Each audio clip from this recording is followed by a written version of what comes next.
In Mark chapter 9, beginning at verse 30, Mark records for us that Jesus told his disciples a second time that he was going to be killed, but 3 days later be raised again. Now, the disciples didn't understand what Jesus was saying, but they were too afraid to ask, and so they didn't gain any insight.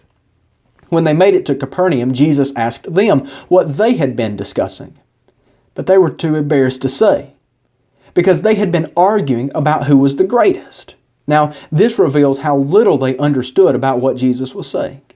Here he is talking about his sacrificial death, and they're arguing about who's the greatest.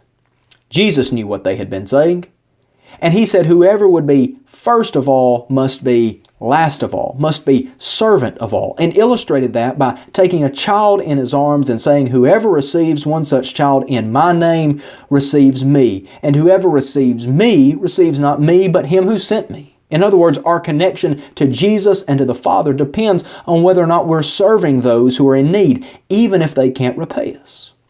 I wonder if we take advantage of opportunities to help people even when it's only going to cost us, or if we only take those opportunities when it's going to benefit us in some way.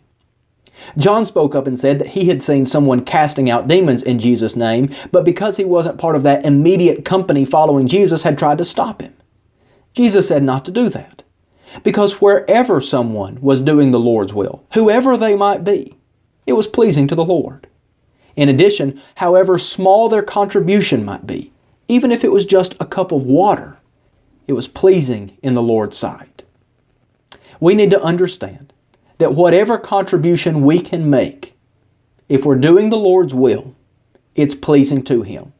It may seem small in human eyes, but if we're doing it out of obedience to the Lord, it is a wonderful thing to Him.